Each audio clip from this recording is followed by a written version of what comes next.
Let's see. Gosh, can they see me?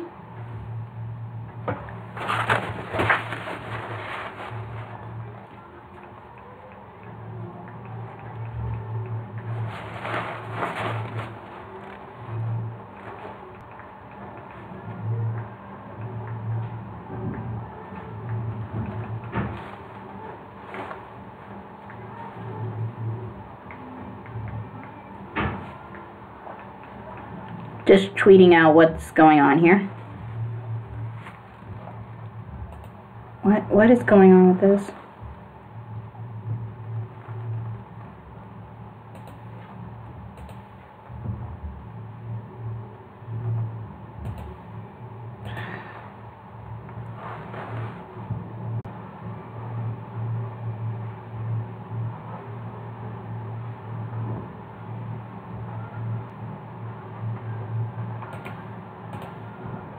Okay.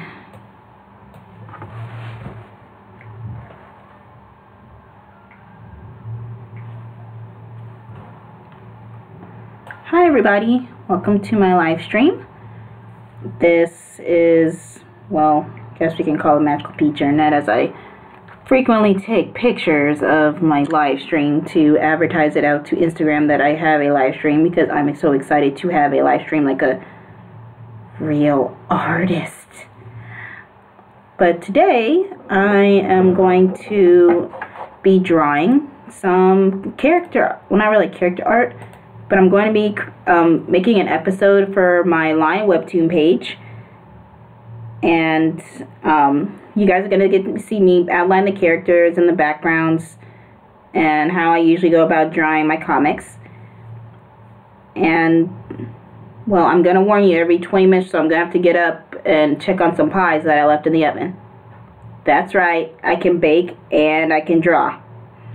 I'm like an incomplete package of what a woman person thingy is supposed to be. Yep.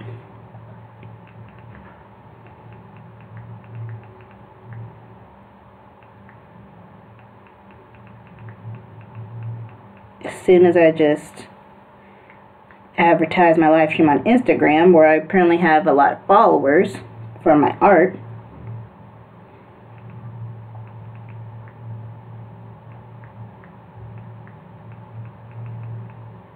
I don't want...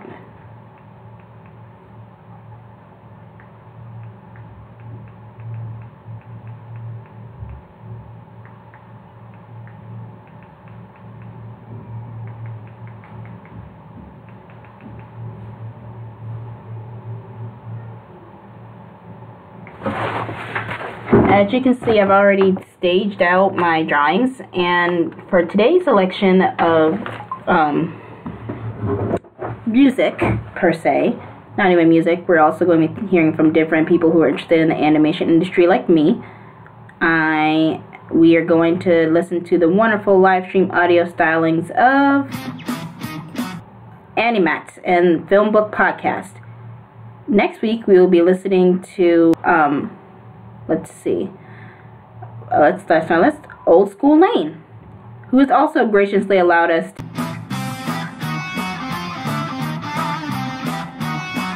What?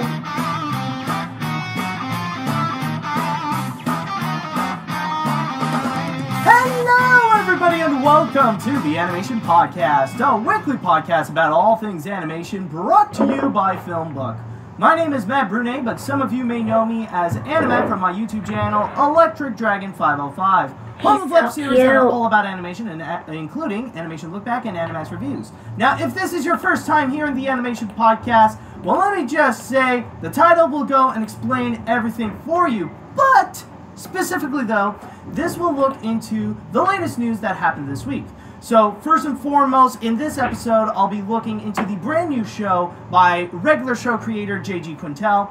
Then afterwards, we will be honoring Andrea Romano as she is retiring from her work in voice acting, or directing. Then afterwards, we will be looking into an animated short that is pretty much going viral on the internet. We'll be looking into. Now, if you want to check out more episodes of the Animation Podcast, then all you have to do is head on down to Filmbook, that's film-book.com, by searching the Animation Podcast, and you can also email us at podcast@filmbook.com with the Animation Podcast in the subject line. However, now there's just one more thing about this episode that I just want to mention that is actually a little bit special. We actually have a special guest with us. This was something that I am meant to do a little while ago, but I'm finally glad I'm able to do this right now. Now, this is actually a pretty good buddy of mine. He actually is an animation expert himself.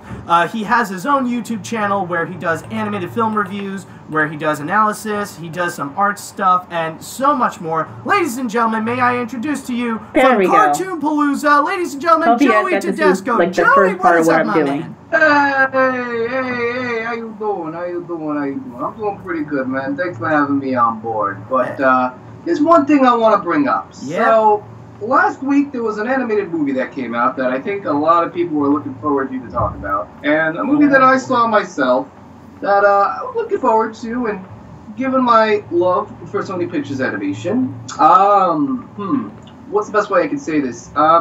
You get a hall pass on this one, because this movie sucks. Yeah, you get a hall pass for the Emoji Movie. Yeah, I mean, at this point, like, my god, it's just, that was an entire mess, just period. Yeah. Just the whole thing, ever since the dawn of its creation, it just really went downhill. But we're gonna go, we're gonna go a little bit later into that, though, into at least one part of the subject. But first and foremost, let us talk about a brand new TV show by regular show creator J.G. Quintel. And let me just ask you first, Joey, have you ever seen Regular Show? Oh, absolutely. One of the shows to really bring back Cartoon Network out of, you know, a slight slump. Not the biggest slump ever, but it was a show with Adventure Time, Regular Show. As a show, I enjoyed a lot, and, you know, contradictory that it was called Regular Show, because a lot of crazy stuff happened on that show. And really enjoyed it to the end. Watched all 8 seasons. Very fast to watch, too. Very easy to binge. Alright, cool. Well, apparently, the show's creator, J.G. Quintel, he is actually going to create a brand new series right now, but this time is going to be a little bit more for adults. And interestingly enough, they even mentioned that it's going to be for our age group. They said that it will be relatable to 20-somethings to going to 30-somethings. And this is a brand new animated series for adults called Close Enough. And the description of it, apparently it says that it is a surreal comedy about a family growing up without getting old. And they even provided, well, TBS, which is going to air it there, they put up a sneak peek of how the show is going to go.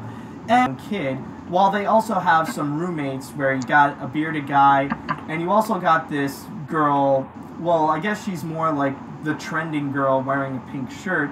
Well, at the same time, you also got other characters, like you got this old African-American woman, and I'm guessing, like, you got this gay guy with a mullet. Yeah. Like, they even, like, I remember, like, they even mentioned, like, he was trying to do arts and, like, he was trying to do a scrapbook for his boyfriend. And even on the picture itself, it looks like you got a whole bunch of surreal characters. Like, from what I see, you got this, you got a Viking in a box, you got a jellyfishes with hats, you got a giant bunny on the side, and you also got, like, this typical regular show humor. Yeah, you got a very pompous ghost. And honestly, just I just gotta mention right now that just looking throughout this trailer, and after this really does seem like the show that he wanted to make. This really does feel like J.G. Quintel, considering that, like, when you know the guy, he is someone who's basically a college student that could never grow up. Like, his mindset is always being a college student, and just by looking at this, like, this is really, like, you can definitely feel like this is a show that he wanted to make, now with no limitations. Now he is allowed to do the adult stuff. What did you think? The monster has been released. The Kraken has been released. Yeah, I agree with you so much there. And the funny thing is that you hit the nail on the head. That was one of the things I wrote down after I saw that sneak preview, was that it's closer to the tone of the original shorts. He came out with the hand-drawn short 2 a.m. and the PM, and it's very much a stoner comedy. And what is this show? I mean, in all fairness, to me, it looks like a stoner comedy. But there's nothing wrong with that. I mean, you have, the Judd Apatow and Seth Rogen. Seth Rogen. Yeah, Seth Rogen pretty much making a career out of making stoner comedies. And for me, I was looking forward to that because it was in tone to the original shorts that he made. Now, the funny thing about the regular show is that they're always held back. There's always those limitations. Like the filter was, we're gonna get party hard, drinking sody pop, whereas it's like, no guys, it's beer. And what do you do? Just take the sody pop and make it a beer. Yeah, and basically. on top of all this, I think because TBS is airing this, I think now Turner Broadcasting, it's associated with Cartoon Network. I think now that they're using that sort of synergy, like MTV did in the '90s with Nickelodeon, to have the programming that would have been aired on Cartoon Network, but something that maybe on the fence between Adult Swim and in Cartoon Network, and moving it to TBS, and it's within the same network, same company. It's also a Turner property. It has me thinking about other shows that they will produce that's going to go to this network. Yeah, that is completely true, because they don't want to put all their eggs in one basket. So basically they just want to incorporate some of their show's creators and just put it in there, because with TBS they don't really have a lot. Like at the most they would have the Seth MacFarlane shows like Family Guy and American Dad, and they are trying to bring in more adult animated series onto TBS, make it a little bit like an alternative Adult Swim. Yeah, and the funny thing about that too is that they probably saw with the success of Family Guy that maybe they'll watch something like it, but Cartoon Network. Yeah, exactly. And even at that, they would put up shows like Family Guy and American Dad on Adult Swim anyways. So they're pretty much going from left and right, and I wouldn't be surprised if eventually Close Enough would end up in Adult Swim just because of that Cartoon Network connection with Turner Broadcasting. Yeah. And also there is one little Easter egg shorts about 2 in the AM PM. When you look at the main guy the main guy character, Mordecai. It's actually the same. Yeah, it's actually the same guy from 2 in the AM PM, like the guy handing over the acid and then suddenly would turn into Mordecai while his friend would turn into Benson. Exactly, which brings in the possibility of a shared Gigi Quintel universe. But it's funny that you talk about the premise of the show that I didn't realize. You said that they describe it as a family that never gets old, and I think of that as like a self-aware parody of The Simpsons, whereas we know 20, 30 years The Simpsons been on the air, this family in Springfield never grows up. Yeah, so I think by acknowledging that, it's also poking fun at that as well. Yeah, because we're pretty much at the point where we know very well the formula, and there are so many other people that would end up trying to duplicate it. And I mean, you could even argue that The Simpsons tried to imitate it a little bit by copying the formula of the Flintstones and the Jetsons. Oh yeah. But with this one, it would be interesting to see if they're going with that parody route, especially when it's going into this surreal territory and you see all these different creatures. But then again, it could either be they do live in a surreal world, or this is just a whole bunch of their acid hallucinations or just drug hallucinations, because you do see a lot of the characters just taking weed and taking so many different drugs. And even the trailer itself, it ended off with the main character going, it's like, it's kicking in! It's kicking in! That's funny because, I always imagined that the regular show was going to end with Mordecai waking up as that character, from 2 a.m. and the p.m., realizing that all the regular show was a trip. But maybe in my mind that's what it is. But yeah, I don't think they can even get away with that in Cartoon Network. It's like he just wakes up and everybody is human again. It's like, whoa, what happened? I thought you were a raccoon. What? No, never mind. Let's just get back to work. I was working for a bubblegum machine. I mean, it was amazing, man. Oh, but then there's that jerk Yeti, but I really do like that lollipop guy. By the way, let's go ahead and watch King of Khan, Fistful of Quarters. Yeah, I hate that guy. Imagine if he came to life as like a giant head. Oh my god, yeah. No, but honestly, there is one more thing that I would like to mention about Close Enough. And this is just a little thing. I will admit, the girl in the pink shirt, she's actually really cute. I'm not gonna lie. That's your thing, man. And pause. I don't know about you, but I just gotta pies mention that. Like, I don't know. I'll be back in 5 minutes.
Like I don't know, she got to me like in the trailer, but yeah. Is she the wife of the main character? No. That's the one with the reddish hair. No, it's like one of their roommates.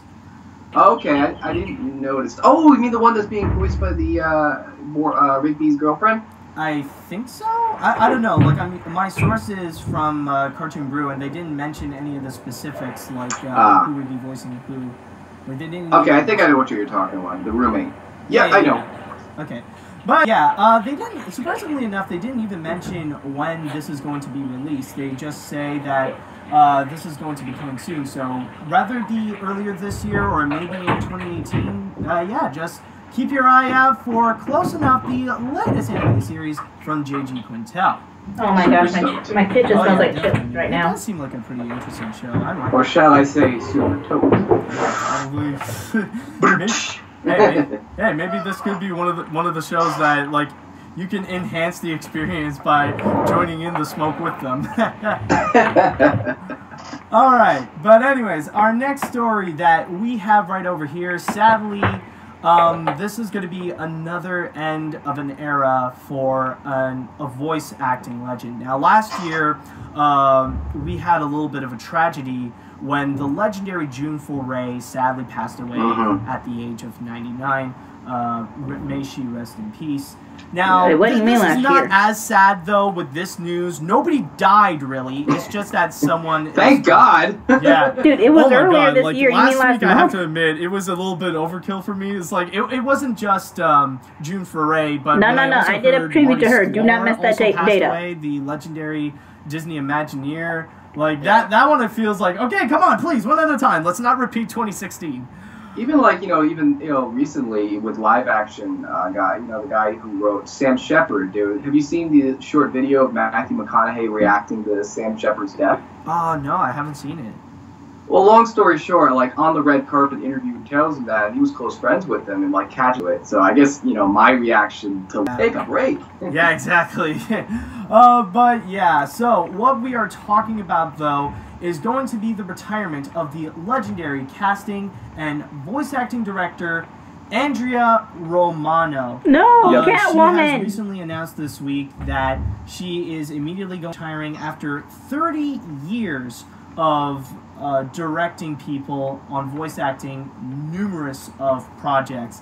And using my source here on the Collider, they stated that she has directed over 10,000 voice acting sessions with over 1,600 TV episodes, more than 50 movies, and 20 different video games.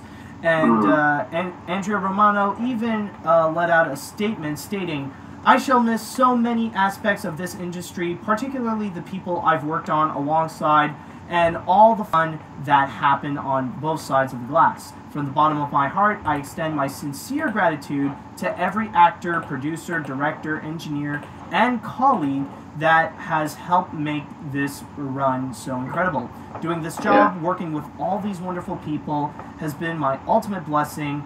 I couldn't have hoped to spend the past 3 decades with a better group. I've truly been the luckiest person on earth."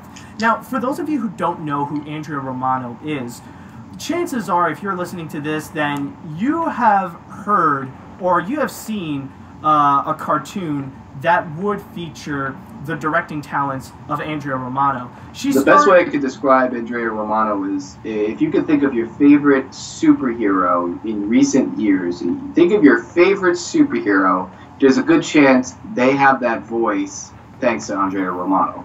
Yeah, and she pretty much started back in the 80s in Hanna-Barbera, actually, when she would do some directing works for stuff like the Jetsons and the Smurfs. And then later on, she would also do some of the biggest animated series in the 90s, including Animaniacs and also Batman the Animated Series. And even in the 2000s, she would really go big with Nickelodeon, doing shows like SpongeBob SquarePants and Avatar: The Last Airbender. Now, I don't really have the time to really list all the stuff that she has done, but it's really, long. Yeah. It is very long. No, but she really is a treasure in terms of voice acting and in animation. Yeah. I was going to say she was crucial for Warner Brothers. I mean, I know like a lot of the Warner Brothers animated series she worked on, and she has an influence when directors who haven't worked with her directly would take classes to know how to do voice acting. And I wrote down too, because I follow Jorge Gutierrez, one of my favorite directors and artists, not just directors, artists, who talked about, Andrea Romano's retirement and how he took a class with her. So even he, who hadn't worked directly with Andrea Romano, like on a project, has some great words for her.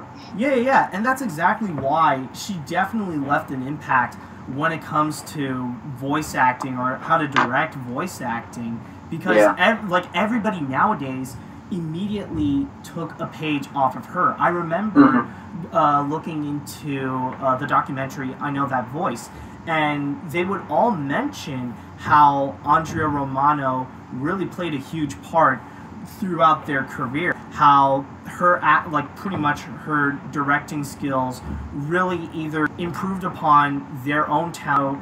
She really is a seriously influential figure when it comes to animation. Like, she really did shape up at least the acting aspect. It's not going to be too long before the Annies decide to make the Andrea Romano Recognition Award for Voice Talent. That could be true, Yeah.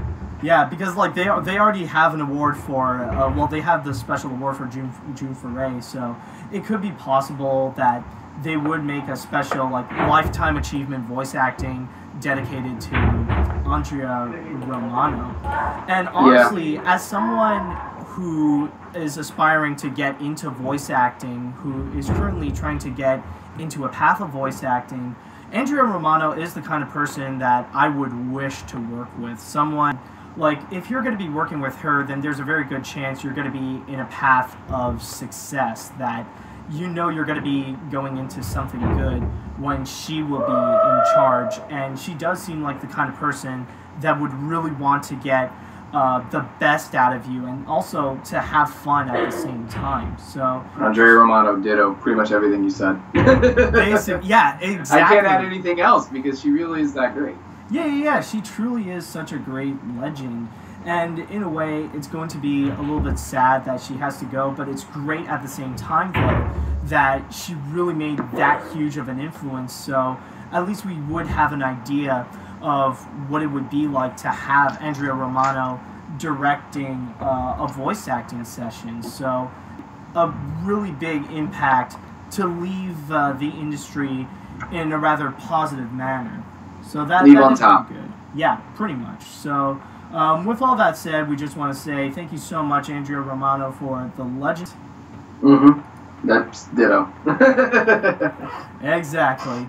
Alright, so for our next story right over here, we're going to be talking about a little animated short, but it really blew up on the internet in a big way. I kid you not.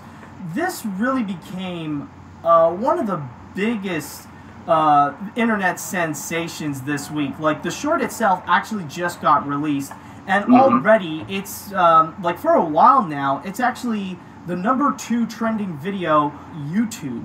It really got them really big attention from. Well, I know they had the Kickstarter campaign, right? Yeah. They did. And if you guys don't know what I'm talking about, it is the animated short called In a Heartbeat. Now, for those of you who don't know, allow me to just make a quick little explanation about it. In a Heartbeat is a 4-minute animated short that basically, it's a little bit of a combination of some of the more recent Disney shorts like Inner Workings and Paperman. Not to be confused with In a Heartbeat, the Disney Channel live-action sitcom with EMS. Remember that one? I have no, honestly. As a true Disney fan, I put my mind of Disney Channel on the side. I don't associate that with Disney. It exists, people. Anytime I hear that title, In a Heartbeat, I think about like the theme song going, In a Heartbeat. Comment section. Let me know if you remember that show. Oh, good God. Well, this is going to be the new thing that people will remember when it comes to In a Heartbeat. Okay. But here's the big thing why people really do remember this, is that it actually has an LGBT theme, because this is just a story of a boy who has a crush on another boy. But then suddenly his heart escapes from his body, and the boy dies because he cannot function without his heart in his body. No, I'm just kidding. Basically, the heart comes out of it, and he's trying to go after the boy that he likes. And, well, I guess you got the little romance story going on from there. I'll let you go and see it. But to go in thesis at the Ringling College of Arts and Design. This was actually crafted by Beth David and Ernesto Bravo. And like Joey stated, this actually had a Kickstarter campaign back in November, and they only asked for like $3,000, but because of the huge support that this animated short has gotten, they ended up getting a total of $14,000. And ever since then, it became a huge internet sensation. It became so viral, and it fan art going around. I'm already seeing people cosplaying as some of the characters. And yeah, that's basically the big thing with In a Heartbeat. It's the latest internet sensation. And well, let me just ask you, Joey, what did you think of the animated short? You know, it's great because I actually wanted to do a Cartoon Palooza shorty on this, and when I first heard about it, I was a little worried because I didn't know much about the pre-production to it. But I was a little worried about hearing the concept, because when you take a concept or you take something that's a hot topic, some studio in the Emoji Movie are going to want to sensationalize it or do it the wrong way. An example of this, and this may be a little controversial, but 13 Reasons Why came out, and it kind of sensationalized the idea of depression and suicide, and may have set the wrong example on how to do it. You know, just as someone who, if you guys didn't know, I have a background in psychology and counseling.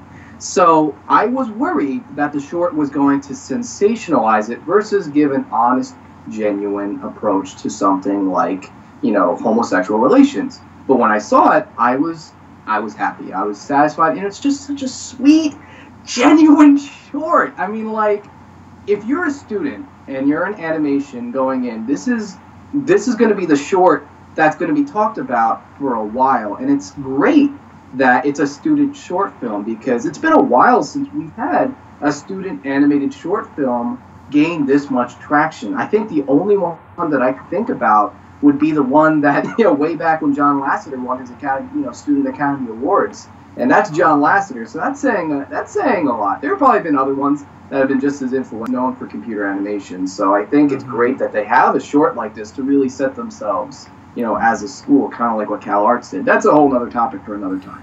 But what I can say is that I'm happy that as a creative person, as someone who's written, stories and narratives, and you can attest for this too, you're a creative person as well. How long has it been for them to finally make a short? We've seen Boy Meets Girl and Girl Meets Boy for God knows how long. It's about time we finally got Boy Meets Boy and Girl Meets Girl. Like, that's actually so obvious. Yeah, the real interesting thing is that I actually read at one point they were wanting to do the dull heterosexual love story of just Boy Meets Girl, but at the end of the day they ultimately decided, why not go do Boy Meets Boy? And you really are right there. I really do feel like this is such a sweet, simple animated short about Boy Meets Boy, and like I said before, like, there is that direct comparison of Inner Workings and Paperman, but it does bring out that love story genuinely well. It does feel simple, like it really does manage to get the right tone correctly. Like, you get a little bit of that comedy, a little bit of that drama, and like you do see the feelings between the two kids. Like, it really is nice. But you're right. I really do agree that the way that they handled the LGBT themes right over here, they really did it in a way that is simple and that is very mature, but also family friendly, that people of all ages can look at this and that they can appreciate it as well, because they didn't go too far from it. They didn't go too far with it, and that they didn't over-exaggerate any of the gay aspects. Like, not one of the characters would be going flamboyantly or anything like that. Or, like, flipping the wrist, be like, ooh, yeah. Like, like, you don't see any of the stereotypes coming from something like Sausage Party. Like, they're just presented as people, and basically, and I think that really is the beauty of how to portray a homosexual relationship. You just show them as people. Like, if you can show it in a way that you can easily switch it out with one sex being the opposite, then you really nailed it, because overall, love is love no matter what sex it is, And that's the problem for, a lot of filmmakers recently, is that they forgot that. And I think it goes back to just the general gender study and a general study that's been going on for years, and this idea of alterity and the other. And sometimes filmmakers are burdened, or they're worried about something because they don't really understand what the other is. And it doesn't just apply to just gender orientation or sexual orientation. Filmmakers just don't know how to approach it. Whereas in actuality, they think so much about the fears that they tend to forget about the actuality. And it's like, it's just two people falling in love. Mm-hmm. Just tell a love story. It's that easy.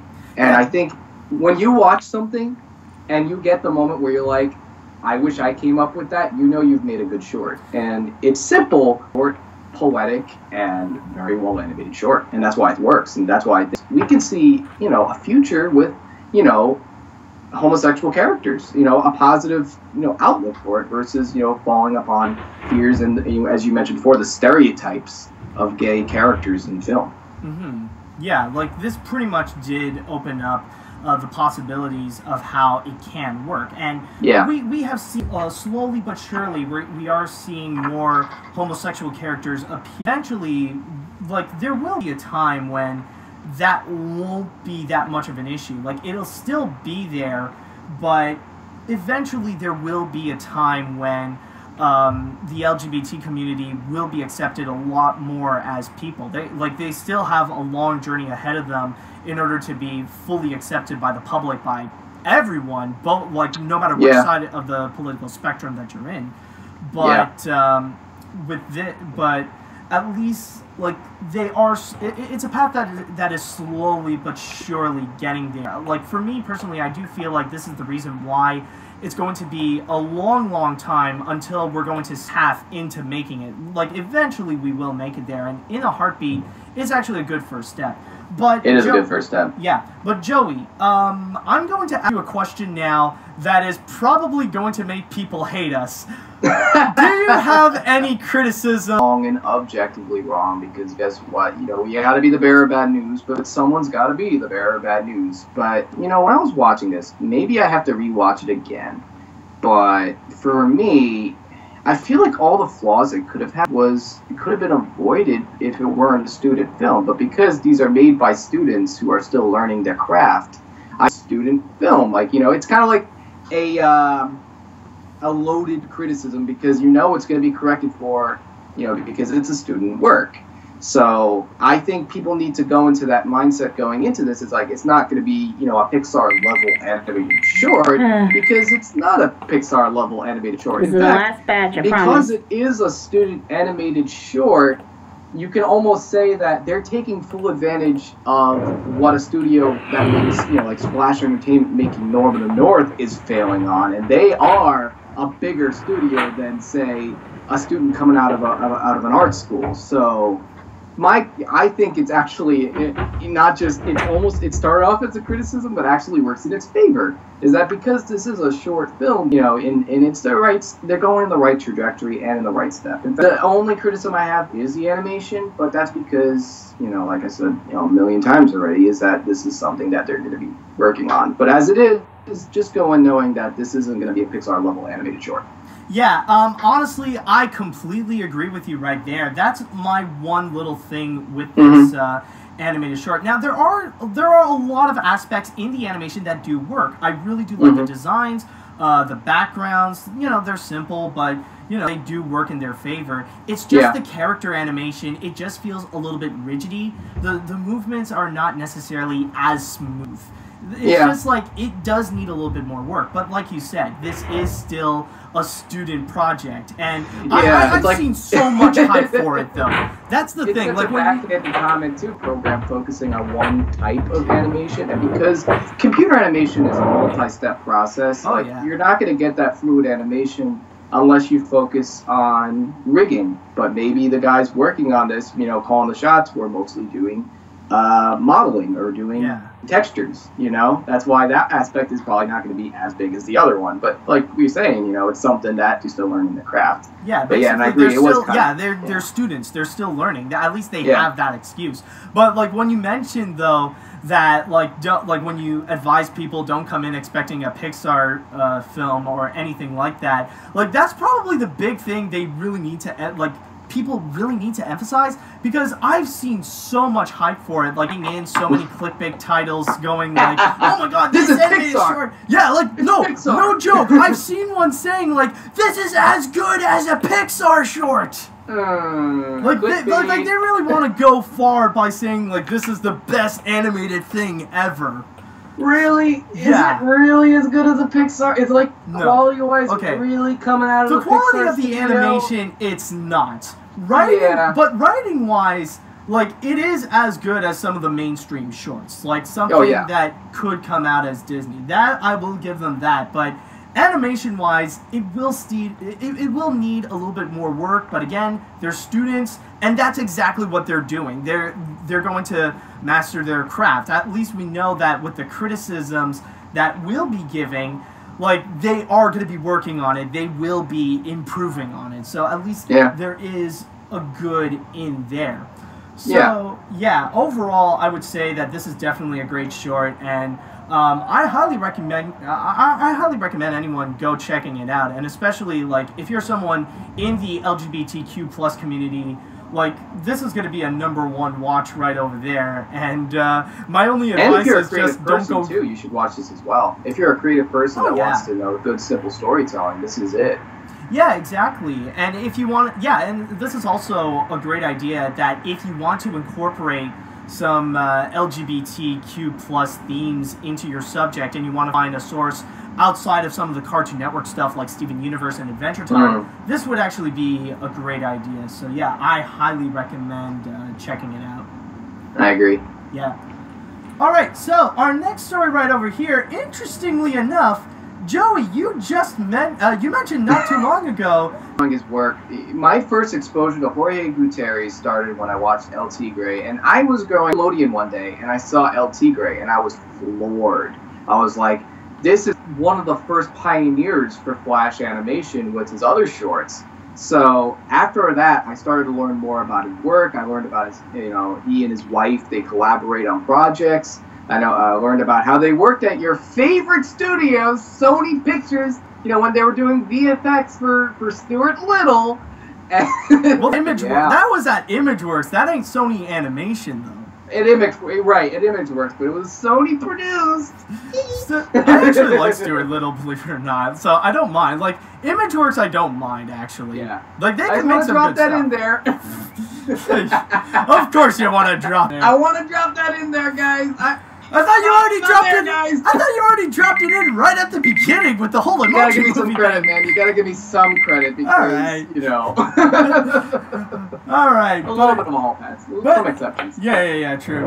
But interestingly enough, though, this is honestly a surprising thing for me because now he is going a little bit in a different direction with his directorial skills and with his artistry, where apparently Jorge Gutierrez is going to be a part of a Lego spin-off movie that is called The Billion Brick Race. Now, so far, direct connections with the Lego movie, all we know is that it's pretty much a project that was thought up by Jason Segel and Iron Man 3 writer Drew Pearce, in which the latter, it's pretty much all his idea. Like, this was the original plan that he wanted to do, so he teamed up with Jason Segel to think up of this idea. And so far, that's all that we know about it so far. I don't think they directly mentioned that Jorge Gutierrez is going to be the director of the Billion Brick Race. And just out of curiosity, what would you think this movie would be? So before we talk about what the movie will be, I want to talk maybe about like what Jorge has been working on after Book of Life, because I feel like that impacts his involvement in this. Like, the big project that he wanted to do with real effects was based on sci-fi, cowboy westerns, and, believe it or not, political unrest in America dealing with immigration, and it was going to focus on the wall. Yeah, and, pretty much, like a commentary on the U.S.-Mexico border. Exactly, and using sci-fi, as sci-fi has been used for years, as like a commentary and allegory to real-life political unrest. And I was looking forward to that project. However, it's been announced that he's not going to be working with real effects anymore, and that I don't know what's going to happen to this project. He says that's a mixed seller, mixed bag. It's a VR project he's working on that's been catching a lot of buzz at SciGraph. I follow him. Cat's out of the bag. I'm working on it. Like, it's like he spent all this time talking about this project and that project. I remember too, like he, did a mini review of the Lego Batman movie, talking about how he would like to be involved in this type of work. Like, he would like to. He loves the world that's involved with.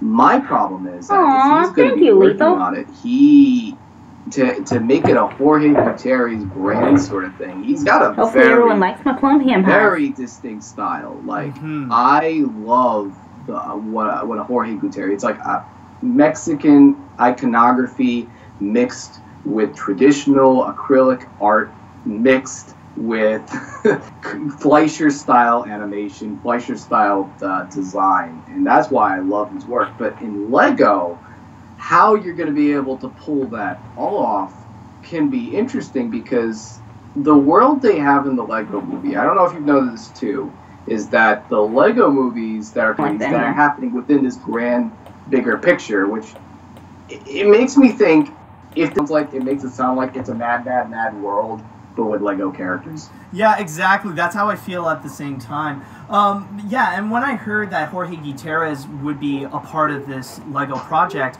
honestly, it really is surprising for me, considering how he pretty much established himself. What I believe is pretty much Jorge Gutierrez is kind of like the Mexican ambassador in animation. Yeah. We're pretty much. No, it's funny. He pretty much is. In a podcast I was listening to, he mentioned how studying animation in the U.S., he got a grant from Mexico to study, and that his idea is that he's representing America. So like, it's very great that you actually brought projects, whether it be like with El Tigre or the Book of Life, or even with with Son of Jaguar. Like, you can see that like he really does have this distinct style where like it really does breathe out Mexico. Like, whether it be through the designs, whether it be through the themes of the projects, whether it be the areas that it's in, like it's all surrounded on Mexico. But then it does sound like this could be something like it's a mad world where like everybody is on this one big race or something like that. And I wouldn't be surprised if this would be a little bit like in the tone of the Lego Movie, where you see a whole bunch of pop culture characters coming up to be involved in this big race.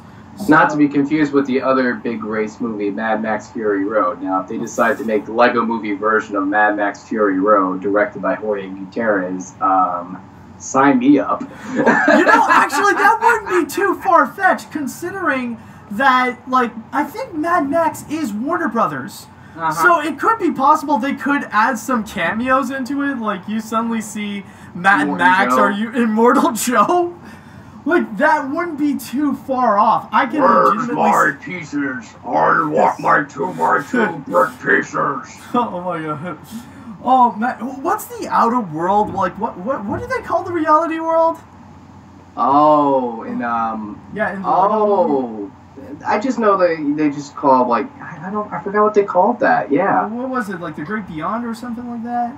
Oh, that's Sausage Party. Now, the Sausage Party Lego Movie combination. Yeah, pretty much. That's it's like, not even greenlit yet. But yeah, maybe. Like, all I can see is just Immortal Joe going, "You will go to the great beyond, shiny and chrome. You will go to the great beyond, shiny and chrome." You ride into Valhalla with your Batman custom built picks shiny and chrome. Oh my god. But that is one thing that I can see Jorge Gutierrez deliver on this, is going to be the comedy. Like, you can definitely tell, like, in his previous projects, the comedy does seem to be a little bit more in line with the Lego Movie. So, and old school. Very old school slapstick. Yeah, old school, exactly. So, he would probably feel right at home on that aspect. Yeah. But, yeah, considering that I'm sure this is way early in development, we don't know when that's going to be released. And I mean, like, chances are it's going to be in the 2020s, considering that they've already set the Lego Movie sequel for 2019. So yeah, we might not hear this for a while, and who knows, maybe during this time, like, Jorge Gutierrez is going to be working on that a little bit, and then he could be probably going back to Real Effects to work on some of those projects as well to finish off Kung Fu Space Punch. And, like, I remember he even mentioned that like he would be in the early stages. Yeah. Who knows how that's going to go. The funny thing about Book of Life too, and I don't want to make it too long focusing on this topic, is that he saw fan art. No, he actually made that. I know which one you're talking about. I think he actually made that with his wife and the art director of that movie. Oh, he made that one. I thought it was a fan who made that. No. Like, he made that for this special event where you can make mock posters of sequels that don't exist.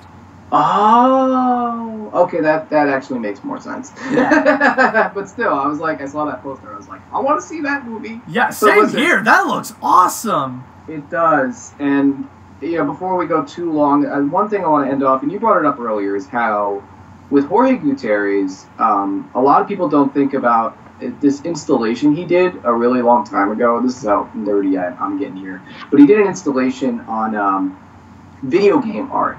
And he brought his style and his brand of artwork to Donkey Kong. And there's this painting I may have shared it I may have put it in my review of a Book of Life promo. Work within the limitations of a specific style that's already set into it. Now it's just a painting and not, $150 billion movie project, but still, that is a challenge that I think, as we're both pointing out, is a challenge well accepted. Oh yeah, definitely. I mean, Yeah. that's the thing with Jorge Gutierrez. I don't just admire him as a director. Like, he's also a fantastic artist. Like, Amazing. He has done some stuff that I would legit consider buying. Like, if he puts his stuff available online. And it's acrylic, and acrylic is a hard medium. And in fact, absolutely. I have a hard time with acrylic, but you know, I'm the more and more I work at it, it does come. But it's one of those mediums I applaud him that he works in acrylic. But yeah, basically. But whatever the project may be, like, all we can do now is just wish Jorge the best of luck with this Lego project and see how it goes from there. Yeah.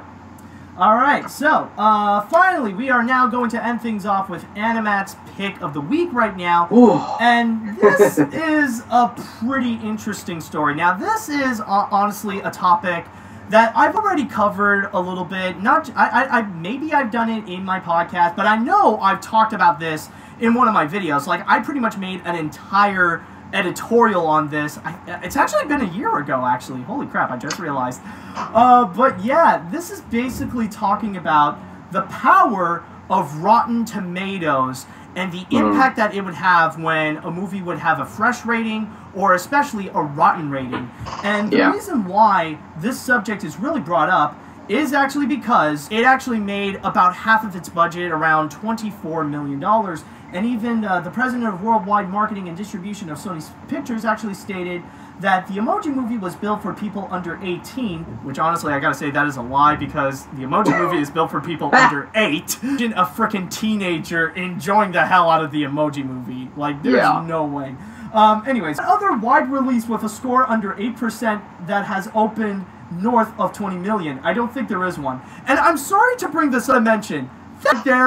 Does that not sound like a Donald Trump It does. of $20 million? I don't think there is one. There's a lot of money. It's huge. Like, it made huge. The funny thing about that too, and I'm sorry to interrupt you, but the funny thing about that too is that they don't just do it for all the bad films. Like, I know Ghostbusters is a mediocre film, but it didn't have a negative Rotten Tomatoes score. But they also used that tactic for Ghostbusters as well. And it actually attests to the fact that a lot of people thought that Sony Pictures was paying the critics off to give positive word to Ghostbusters, when in actuality they're just holding off a longer embargo. Yeah, but very interestingly enough, though, they didn't just do it with the Emoji Movie. This week, they legit did the exact same thing with The Dark Tower. I don't know if you Dark Tower, that. Yeah. I know. I was just going to bring that up as well, in that point as well, is that they don't just do this for bad. They do it for all the Sony projects. Like, I can't remember like a time when they did an early release, an early review for a Sony movie. Really? And, it doesn't just even for Spider-Man: Homecoming. Oh no, that's see, the thing about that though, and this is the agreement between Marvel and Sony, is that Marvel has control of creative rights. And I was actually reading, I don't know how true this is, but Spider-Man: Homecoming is primarily a Marvel Studios project, and they're actually making most. No, I actually got that wrong. It's so confusing, but because Marvel Studios is involved, that's why they did something different. And I still think they even held on to the embargo longer than they normally do. And I think Marvel had a hand in that as well. Okay, that does make sense. So, like, that was one thing I would be wondering, is that how is Sony and Marvel going to split the profits, or is there one that's going to get more than the other? Like, I'm sure that's another complicated story. But and they also do the same thing with James Bond as well, since MGM owns MGM and United Artists work with James Bond. Yeah, and I did actually hear, at the end of the day, like, even if some of the last movies like Skyfall and Spectre were huge, Sony really didn't make that much money out of it, from what I've heard. They only made around $30 million or something like that. Like, well, I just went back to the Broccoli estate. I love saying that, Broccoli estate. Yeah, pretty much. The Broccoli's own Bond. But yeah, basically. But this article on The Hollywood Reporter, they would bring this up, and they mentioned about the power of Rotten Tomatoes, and that as time would pass on, like, it really does make a huge impact. It's pretty much getting so much power that the fresh and rotten score would seriously determine if a movie would become a flop or a hit in the long run. And one of the biggest reasons is actually when Rotten Tomatoes would end up being bought by Fandango, and then Fandango would present their excuse me, or like the minority of critics liked it, so you would do the same thing as well. But with AMC, it's actually a little bit different because they only present the ones that are fresh. Pretty much only promoting. I don't know. I as a moviegoer, I don't like that process. I think reviews should come of that. But I'm still thinking about it as you're saying that, because that's the first time I've heard about that. But go on. yeah. Actually, let me just read you the little thing that mentioned it. It stated, more recently, some studios were taken aback when AMC Theaters, the country's largest chain, adopted the same practice of its own ticketing. So are you saying they encourage users to buy tickets for movies if they have fresh ratings? Basically, that's kind of the big thing right now. Because that's a reality that people are having now that Rotten Tomatoes is being a lot more present. And pretty much, like, studios are starting to realize that if a movie would get a rotten rating, then consequences would actually be dire. Well, how is that going to work for movies in general that aren't trying to be good movies? How's that going to work for B movies? How's that going to work for independent films? How's that going to work for art house films that don't really have an audience? This has a lot of ramifications. That is true. That is actually a lot of specific. That's honestly a lot of specifics. But I think that they're pretty much going more for like the big name movies. Like they're pretty much tackling more into that aspect right there. Because keep in mind, like we're talking about like Fandango and AMC Theaters. Like you don't really see them distributing a lot of like small indie films or small limited release films. Well, and when they usually do, I know I'm a proud Stubbs member who needs to renew his Stubbs card soon. But as a AMC moviegoer, they do occasionally have what they call little, or like they have a string of movies with the same theme for certain days. Not like a Fathom event, but it's specific to AMC. Years ago, AMC was the only chain to put out The Wind Rises, to my knowledge. Yeah. That now, like nowadays, we live in an age where Rotten Tomatoes, in order to lose money and stuff like that, but at the same time, it also mentioned a little bit about when a movie would get a fresh rating. And I think it's actually Stefan, aka Mr. Coat, actually said it best on Twitter that this is the biggest hypocrisy of Hollywood, where that they're trying so hard to avoid all the all the really bad movies did not include a lot of critical blurbs, or if they did, they were on the back of the DVD box and never on the front. Yeah. And case in point, the Ang Lee's Hulk, which I loved, minority white people that loved that, and they didn't put their reviews up on the front of the DVD box. Yeah, basically. No, but like honestly, like positive to negative reviews. But what people fail to understand is that the positive reviews or even the negative reviews would either be like a bordering 5. Those sometimes, per the critic's choice, would decide if it gets the rotten or if it gets the positive. The thing is that again, and realize, oh man, maybe second time I should have went up. But the fact that they got to go for that immediate movement, it becomes fact, and it's very hard to go back and change that. So that when you make it negative, it's going to stay negative. That's why I think people are failing to understand that, because this is subjectivity versus objectivity out now. I want to know, like, right now, that I think Rotten Tomatoes is probably going to have to undergo a change. And isn't there anything else I gotta say? Yeah, exactly. You want to hear the things I tell you? No, just give them the rating. That's all that matters. Like, yeah.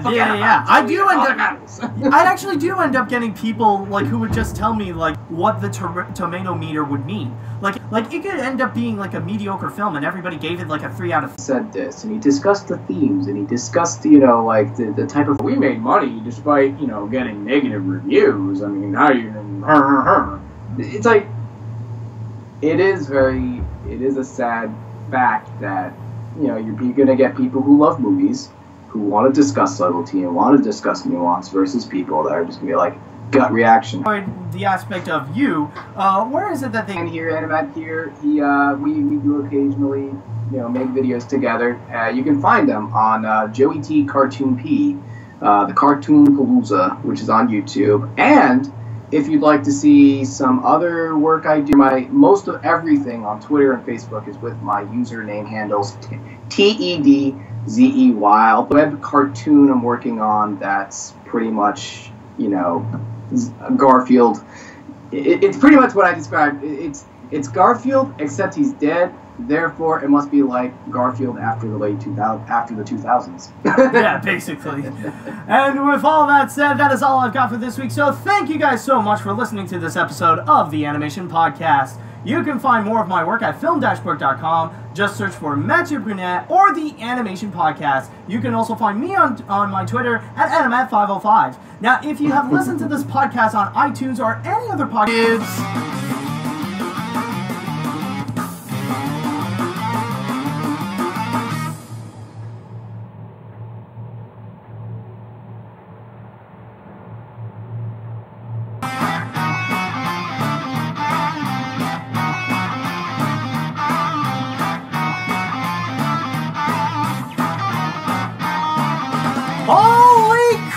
things are about to get crazy today! Welcome everybody to the Animation Podcast, a weekly podcast about all things animation brought to you by Film Book.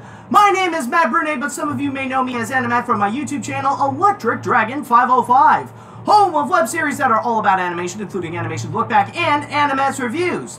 Now, if this is your first time here in the Animation Podcast, well, let me just tell you, you came in right on time for some real insanity.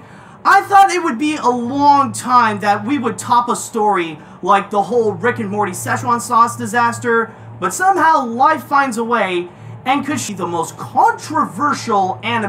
Then afterwards, we will be looking into the Big Hero 6 series and being on The Croods 2, and finally we will end things off with Animat's Pick of the Week.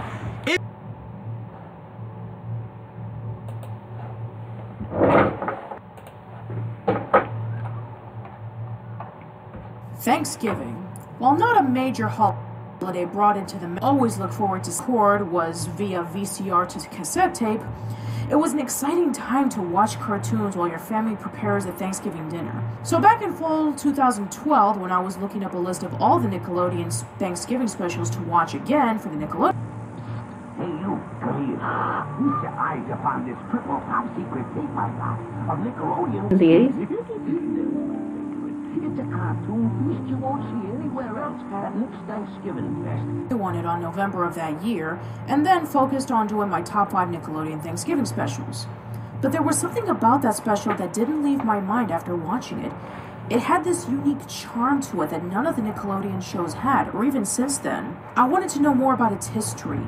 Why did it fade into obscurity by Nickelodeon fans, by the exception of the hardcore fans who watched it when it first aired? Why didn't people discuss about it? Well, maybe I won't be able to answer every question in intricate detail, but to the best of my abilities, I'll tell you the answer to today's topic. Why Nickel Slice of Pie? Sit back and relax as we go back into the year 1989. Around that time, Nickelodeon was becoming a massive hit for both kids and adults. Because of programs such as Double Dare, You Can't Do That on Television, Danger Mouse, and Count Duckula, Nickelodeon tried to see if they were able to create their own original creator-driven cartoons.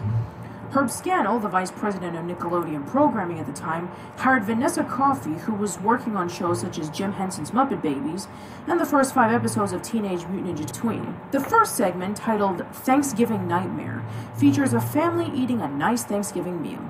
When leaving to go out for an evening walk, a group of mice and a group of cockroaches were fighting against to see who would get the Thanksgiving leftovers. I'm telling you guys, every Thanksgiving it's the same thing. There I was, minding me own business. Is that Mickey Mouse? Who should I bump into but one of them garbage-picking roaches? And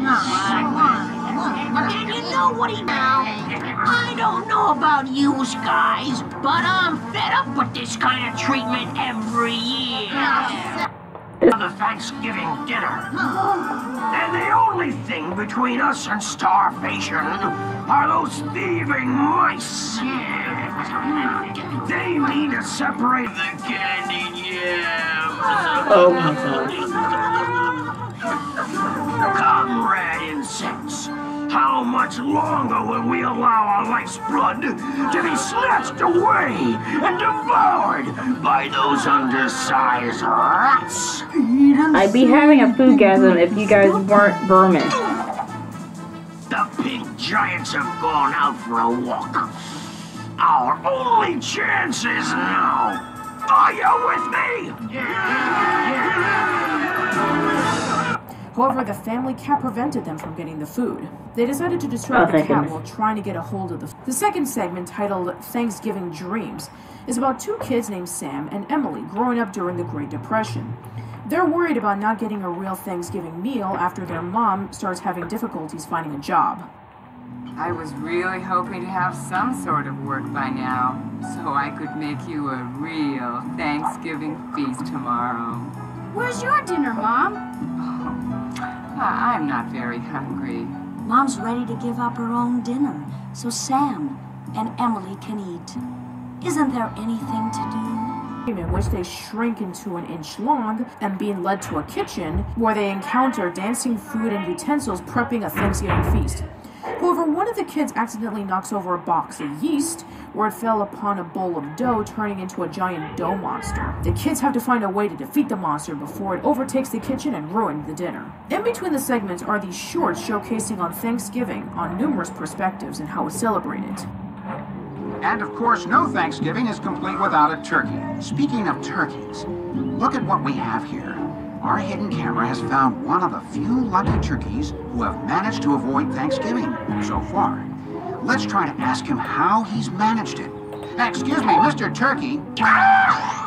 Give me a bit of a Tom and Jerry vibe.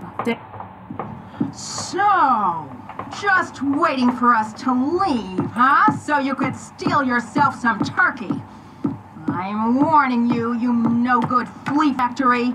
If so much as a pea is missing when we get back, you'll be an outside alley cat forever. Just put your food up. Put your food up. Jasper? Jasper! Wait. Oh my gosh. Mammy Choo Shoes. Note that is her actual name, and we don't see her on TV anymore for a very, very specific reason. Just a minute, you good-for-nothing cheap fur coat. Now, would you just look at that mess you made. Now, understand this, Jasper. If you break one more thing... Animation was very stilted with the lips not even moving. I take it that this was the scenes featuring the dancing utensils made it look like a 1940s cartoon that you would see in Pee-wee's Playhouse. Family and friends to see if they could pull off creating their own animated shows without having... First time the Nickelodeon attempted of trying to create their own cartoons. In 1988, there was a cartoon that was made for Nickelodeon in hoping that it would become a brand new TV series. And that was Christmas in Tattertown, created and produced by Ralph Bakshi. Christmas in Tattertown was about a young girl named Debbie and her two dolls named Dog and Little Miss Muffet stumbling upon a mysterious book that sucks them into a town called Tattertown. It's a place that consists of broken and abandoned toys living together. When Little Miss Muffet discovers that she can move, talk, and feel emotions, she decides to run away from Debbie since she's sick of the constant hugs and says she's used to getting in the real world. Debbie and Dog meet up with a toy named Harvey who breaks his arm while trying to fight a bodyguard, and when Debbie fixes him, she's wondering about why the toys don't celebrate Christmas. Muffet is planning on taking over Tattertown alongside with the current leader, a spider named Sydney. Debbie tries to see if she can find Little Miss Muffet to bring him back home, at the same time trying to teach the town about the true meaning of Christmas. It was originally supposed to be the starting point of a TV series consisting of 39 episodes called The Tatterton Tales, but due to very poor receptions from both critics and viewers, it was never picked up as a series. It had aired annually until the year 1992, when eventually Bakshi had purchased the rights to the pilot, and it no longer became Nickelodeon's first foray into animation. More information about my opinions are in my blog review on the description box below. Nickelodeon's Thanksgiving Fest fared a lot better, and it had given the Nickelodeon employees the boost of confidence they needed to make 8 pilots done by young new creators who were shown potential to creating something original and unique. The first pilot was done by Joey Album, who did the shorts as well as the iconic doo-wop diner interstitials.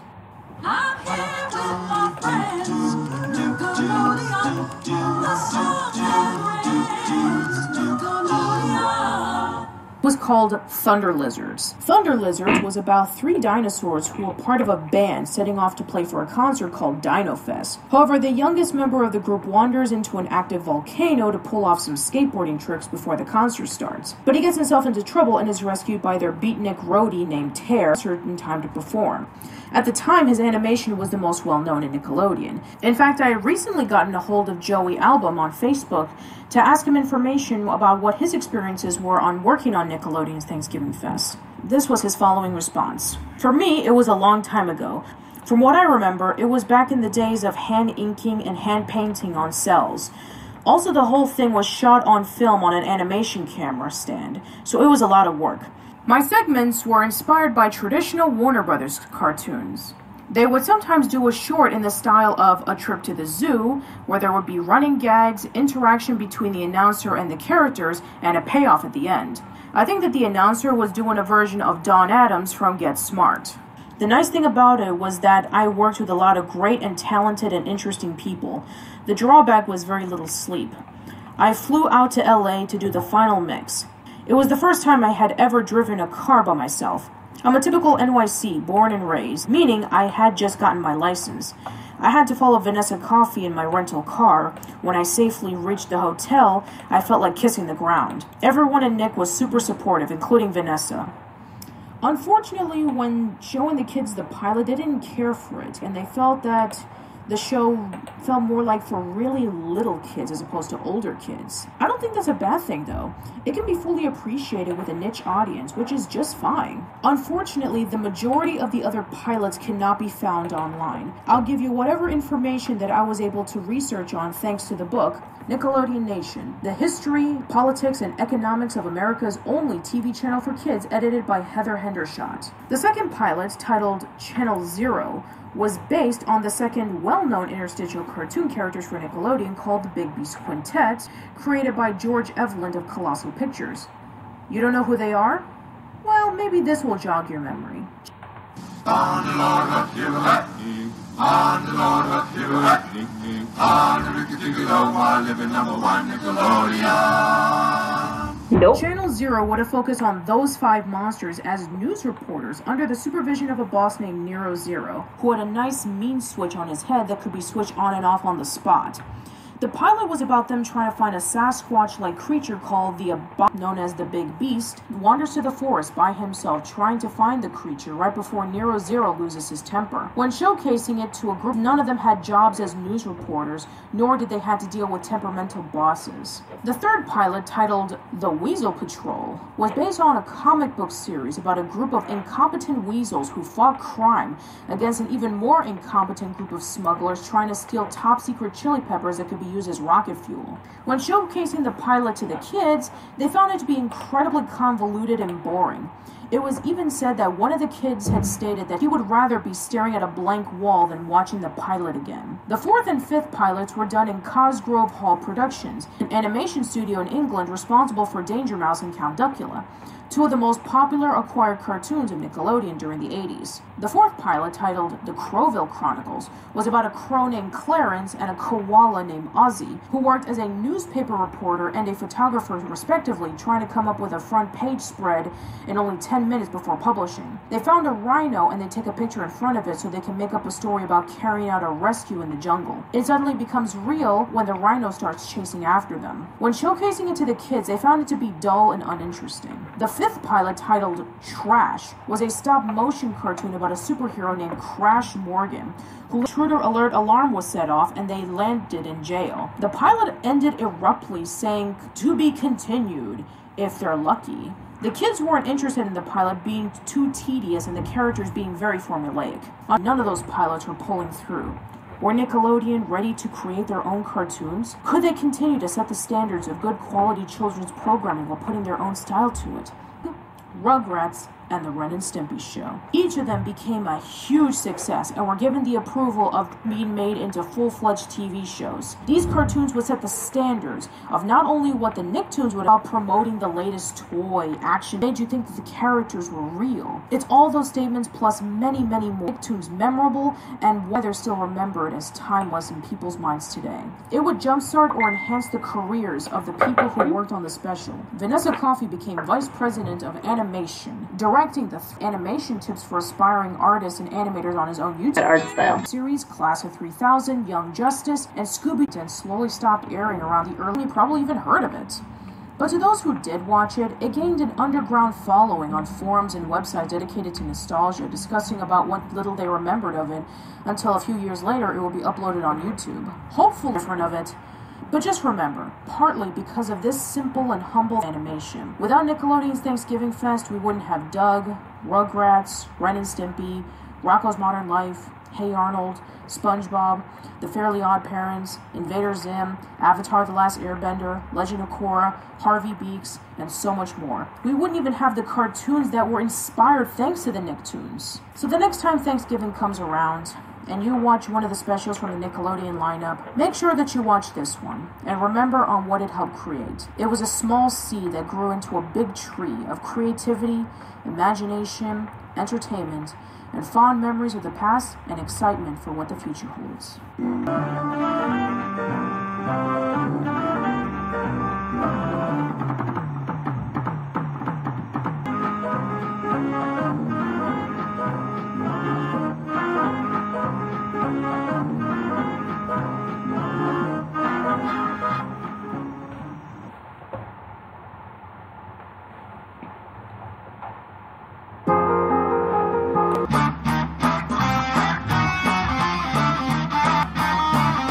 Holy crap! Things are about to get crazy today! Welcome everybody to the Animation Podcast, a weekly podcast about all things animation, brought to you by Filmbook. My name is Matt Brunet, but some of you may know me as Animat from my YouTube channel, Electric Dragon 505, home of web series that are all about animation, including Animation Look Back and Animat's Reviews.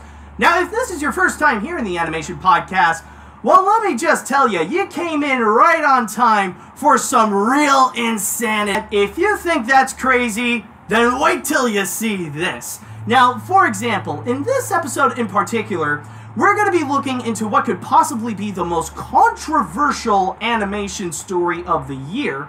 Then afterwards, we will be talking about Coco, and already it's been getting awards. Then afterwards, we will be looking into the Big Hero 6 series and the TV movie associated with it called Baymax Returns. Then after that, we will be looking into the new director that will be working on The Croods 2. And finally, we will end things off with Animat's Pick of the Week. If you want to check out some more episodes on the Animation Podcast, then all you have to do is head on down to Filmbook, which is film-book.com, by searching the Animation Podcast. You can also email us at podcast@filmbook.com with the Animation Podcast in the subject line. And for our first story that we have right over here, I might as well go off and begin with the big one, because this really is the story that just came out of left field and completely shook the entire animation community. Now, as you guys may know, recently we have, because away from him one by one, and pretty much everybody in the industry has been rejecting him since. And now there have been more and more people that have been discovered to actually be sexual predators in the entertainment industry. And this is coming from all different places. It's not just in movies, but also in television, like YouTube series as well. And sadly, there's also the animation industry. It is sad to report that not even in the animation world that they could avoid something that is seriously as criminal as sexual harassment, and also having issues like major sexism. And apparently, this is one of them right here, and like I said before, it completely shocked people. Because Nickelodeon has actually fired the creator of The Loud House, Chris Savino, after numerous of sexual harassment claims. Now, this was immediately first reported on Cartoon Brew, where it actually stated right here, reading from my source, according to people within the studio, as many as a dozen women have come forward to accuse Savino of inappropriate behavior, ranging from unwanted sexual advances to threats of industry blacklisting after the end of a consensual relationship with co-workers.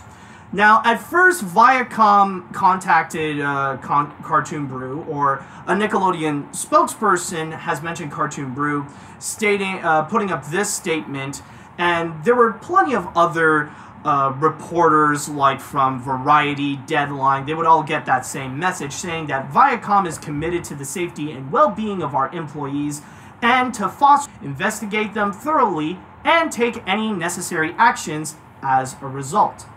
Now, it only started out as this one Cartoon Brew article, and people had their suspicions. You know, they're not sure if this is actually true.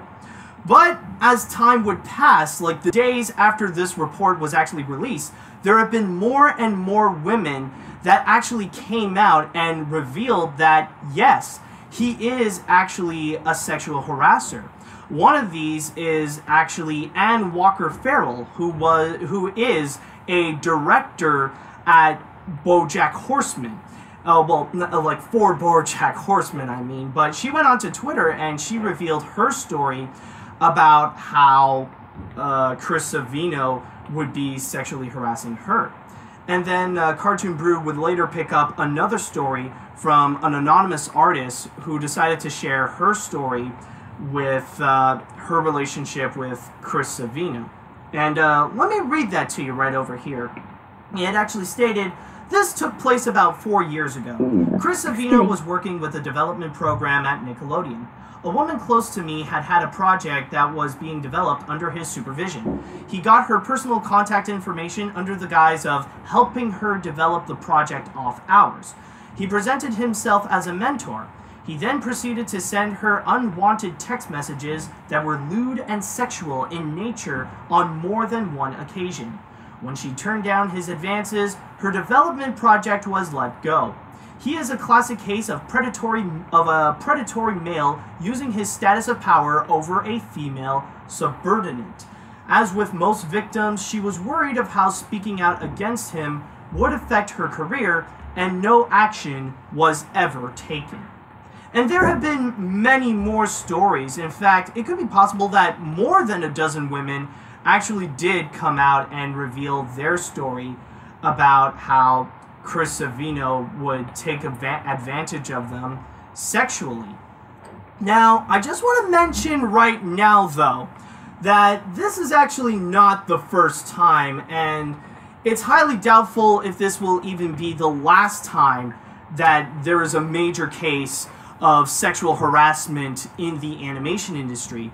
The most recent example that I could think of was back a few years ago with the Cartoon Network series Clarence. You may recall the creator Skylar Page. He was a massive sexual predator, like really twisted in the head. Like, he is pretty much the kind of person that no woman should ever be allowed to be alone in the room with him, because bad things are gonna happen no matter what. Like, he is legit the kind of guy that's not allowed to be alone in a room with a woman.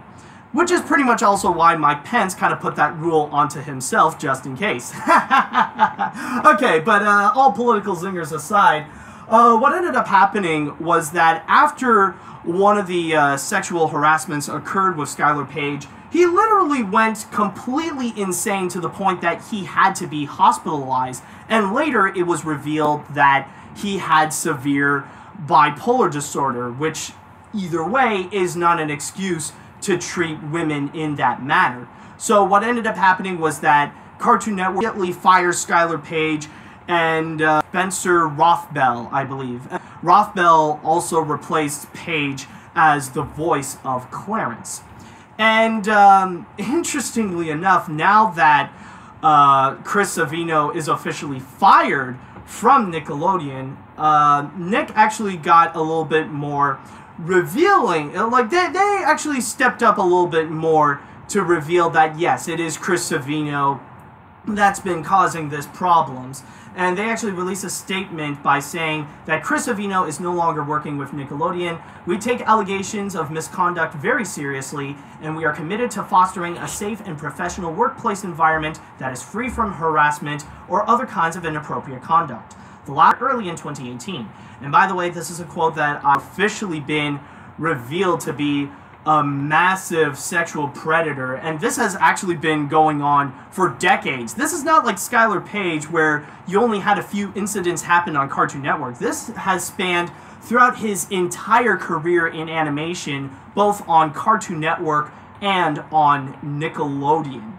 So that's pretty much the whole big story, and as you can tell, there have been major consequences that have been taken. Now, I do want to say that at first, when I first saw this Cartoon Brew article discussing about Chris Savino causing sexual harassment numerous of times before, I felt a little bit of doubt because, like I said before, this was an article that just came right out of nowhere, and it was only Cartoon Brew reporting this, so of course there would be a lot of suspicions.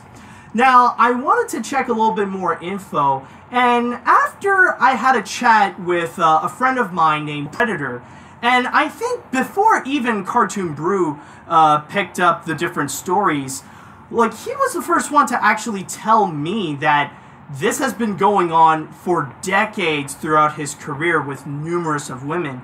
And he actually then pointed out to me to a Twitter page from at Jeraspat.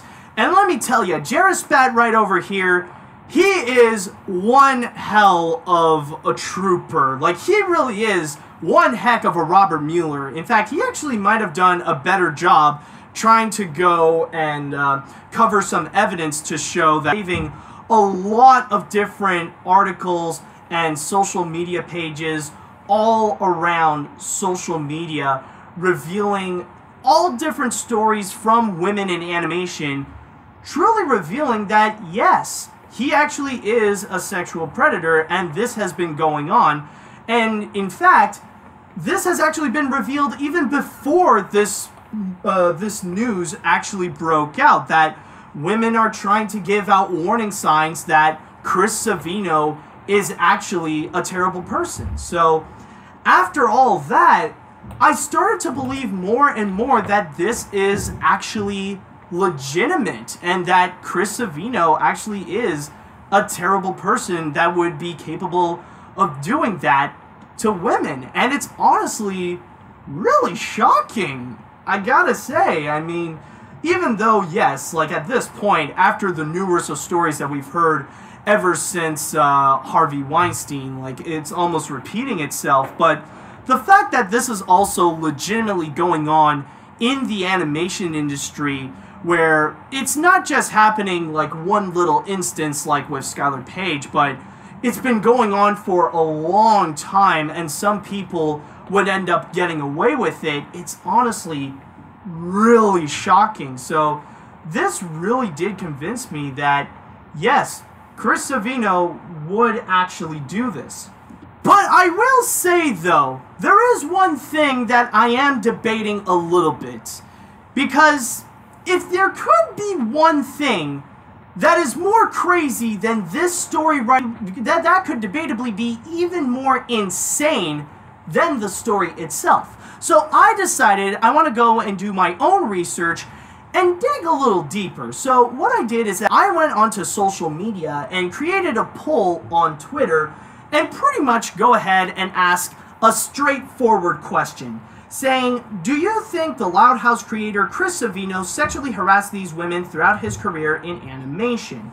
And I only put up two options. It's either yes or it's either no. So I just put it up right over there. And honestly, there was some real interesting statistics.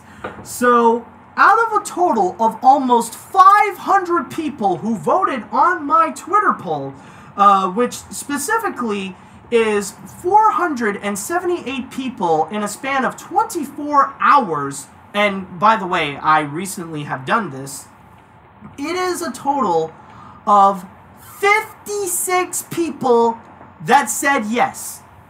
56% of people said that they do believe that Chris Savino is a sexual harasser, while 44% said no. And like I said, I actually just recently created this poll. This is like a few days after the evidence are starting to come up. This is a few days after women are starting to speak up about their experience with Chris Savino. And that's what ended up happening. Like, for a while with this poll, it is insane how close it is that it would always be split down the middle, like almost 50-50. Sometimes it's a little bit yes, sometimes it's a little bit more no. But ultimately, I guess it's just there's a little bit more yes than there is no. Like, this is... wow, honestly... so basically, this is more of a 12% difference. Well, technically, like, technically you could say... is it, would it be? Actually, no. This is, well, technically I say 12%, but technically it would be 6% more on yes. Now, even as you're listening to this, there are still a lot of people out there that would legitimately deny this story, that they would not believe that Chris Savino would actually do such a thing. And not only that, that they would even come to the defense of Chris Savino, or whatever.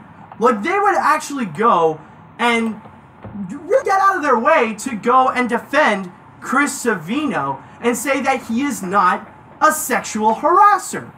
Now, they would bring out so many different excuses in this case. They could say things like, well, Nickelodeon didn't necessarily confirm that he's a sexual harasser, there's not enough information, or there's not enough evidence that really did proving so, or Cartoon Brew is not necessarily such a reliable source. They can have a pretty bad reputation.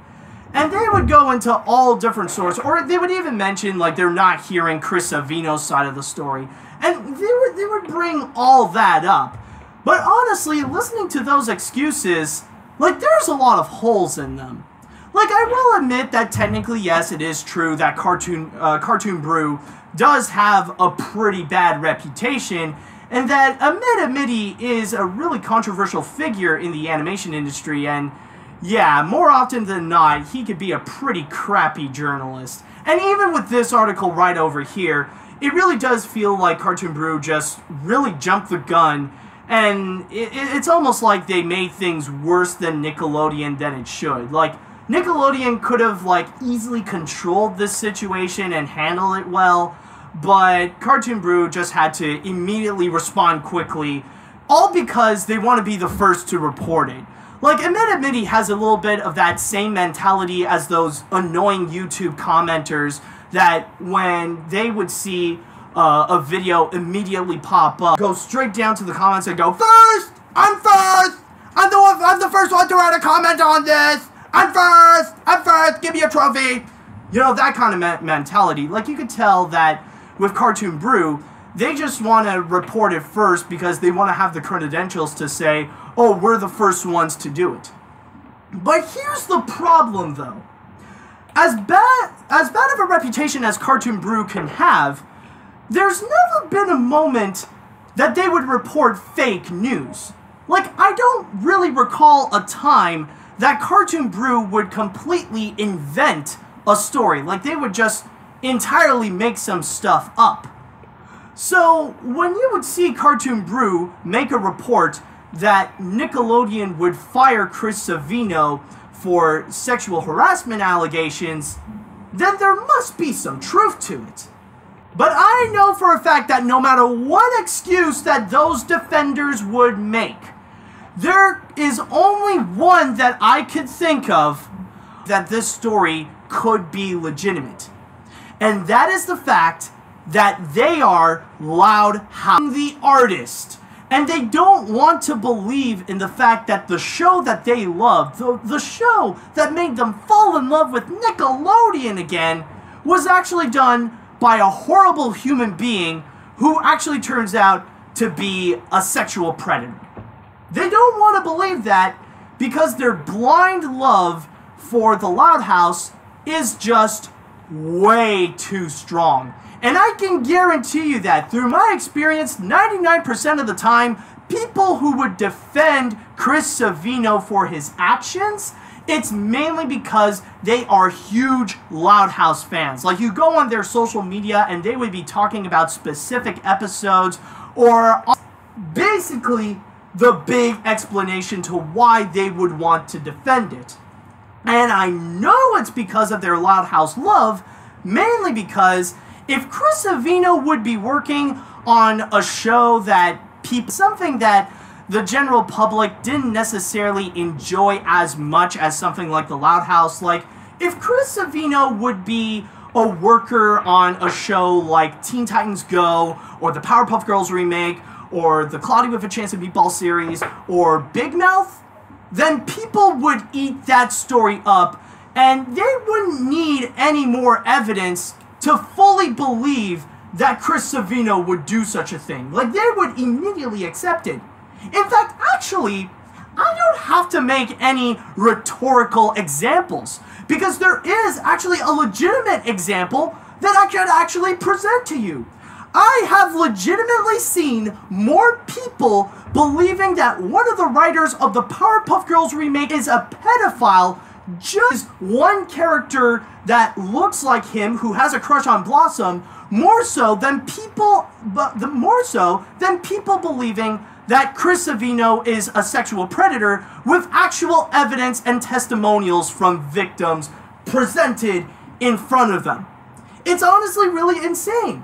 And there's another. When it's a show that they would perceive that it's bad, then they would assume the worst out of it, and all the people associated with that show is terrible.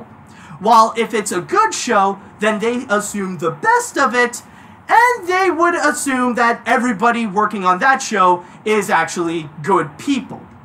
So that's the thing. In a way, yes, it's because of their bias towards the show that they would be willing to go and defend the creator of the Loud House. Now, I just want to say, though, if those people want to prove me of a homework for you. Alright, so take the defenses that you have for Chris Savino, and I want you to go and use them to defend people like Harvey Weinstein and Bill Cosby.